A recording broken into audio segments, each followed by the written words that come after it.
하나님 말씀 사도행전 24장 1절로 9절 말씀입니다. 하나님의 말씀 사도행전 24장 1절로 9절 말씀입니다.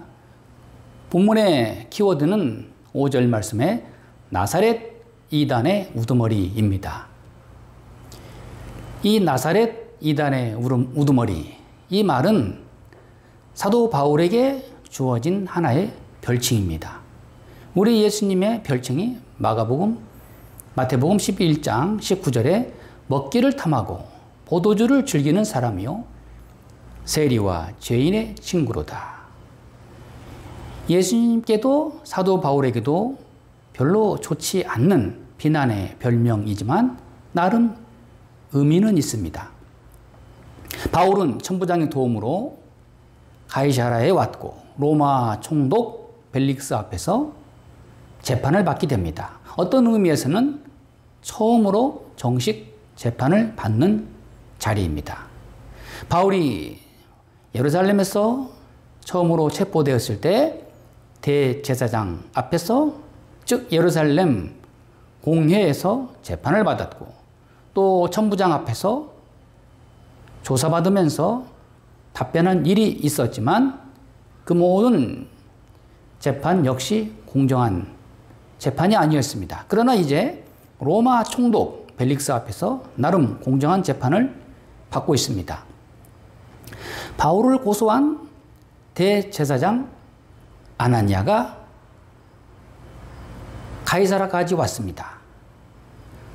그는 원래 예루살렘 성전에 있어야 할 사람이 먼 가이사랴까지 와서 극성스럽게 바울을 고소한 것입니다.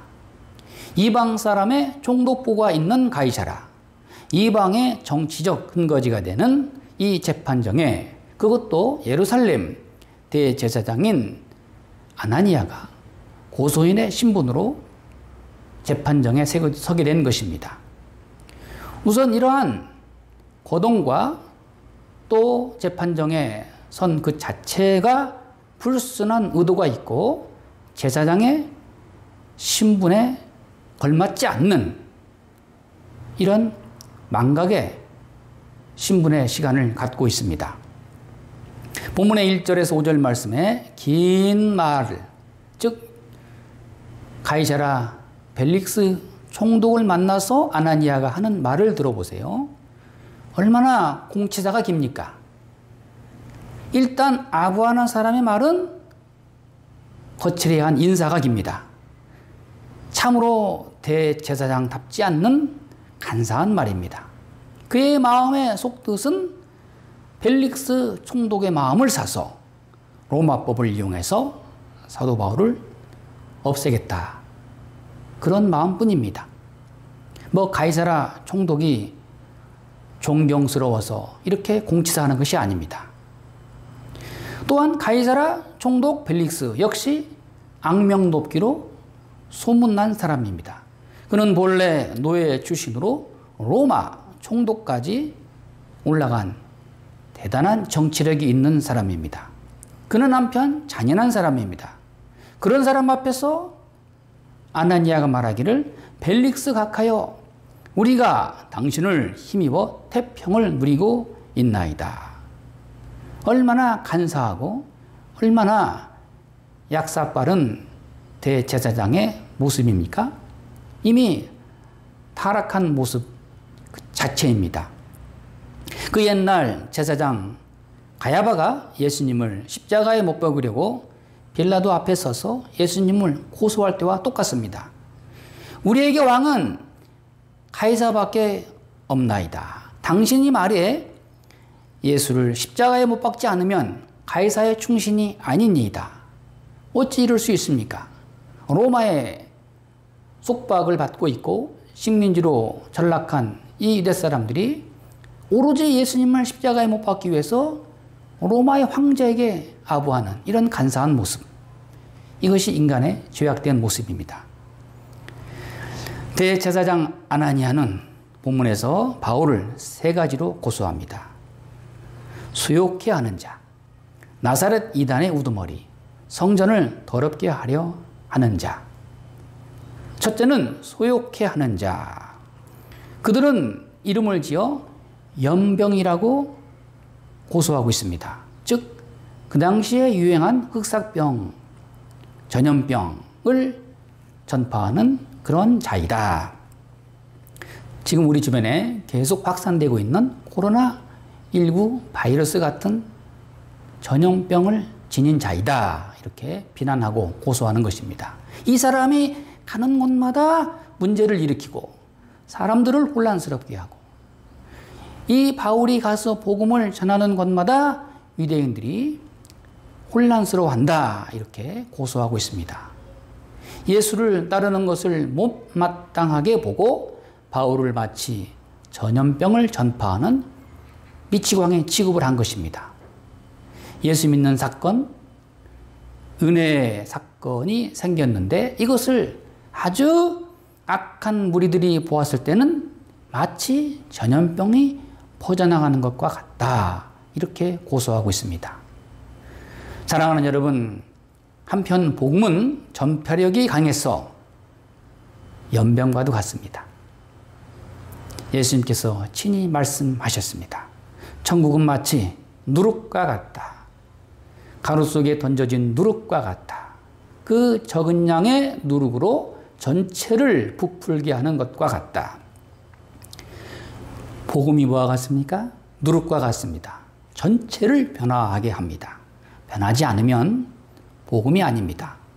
첫째, 복음은 반드시 전파되어야 하고 복음이 전파되는 곳에는 변화의 바람이 일어나는 것입니다. 두 번째는 나사렛 이단 우두머리다. 이렇게 고소하고 있습니다. 바울의 전도 활동을 정치적 이단으로 고소하고 있습니다.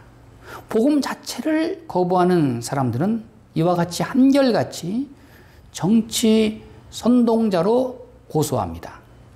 복음 전파자를 정치 폭동가로 몰아붙입니다. 복음 전파자는 그러므로 정치 선동에 휘말려서는 안 될 것입니다. 어떻게요? 뱀처럼 지혜롭고 비둘기처럼 순결하게 복음을 전해야 합니다. 셋째, 성전을 더럽혔다고 고소하고 있습니다. 바울이 이방 사람들을 성전 안으로 데리고 들어갔다고 거짓 고소하고 있습니다. 바울이 성전을 더럽힌 죄목을 만들어서 고소하고 있는 것입니다. 그런데 바울은 이방 사람들을 성전 안으로 데리고 간 적이 한 번도 없습니다. 이렇게 거짓 고소, 불법 재판을 만들어 바울을 공경에 처하게 하고 있습니다. 하지만 이 법정의 최고의 권위자는 로마 총독 벨릭스가 아니고 그 위에 계신 하나님이십니다. 오늘날에도 세상 법정에 양심과 정의가 실종된 혼탁한 세상을 우리가 살고 있습니다. 사람들이 나름대로 공정한 재판을 한다고 하지만 역시 불공정이 우리 눈앞에 너무나 많습니다. 그러므로 우리는 그 재판장에 항상 우리를 살피시는 하나님을 의식해야 합니다. 아나니아가 거짓 고소로 바울을 죽이겠다고 로마 총독 벨릭스 앞에 고소하고 있지만 하나님께서 이것을 다 지켜봐 보시고 또 결국에는 하나님께서 재판하십니다.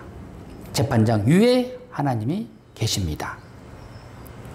하나님께서는 사도 바울 곁에 서서 바울을 지켜주시고 또 바울을 보호하시고 또 바울을 로마의 가이사의 법정까지 가도록 인도하셔서 대제국 로마로 하여금 복음을 전파하게 하시고 로마로 하여금 변화되게 하는 놀라운 역사를 이루십니다.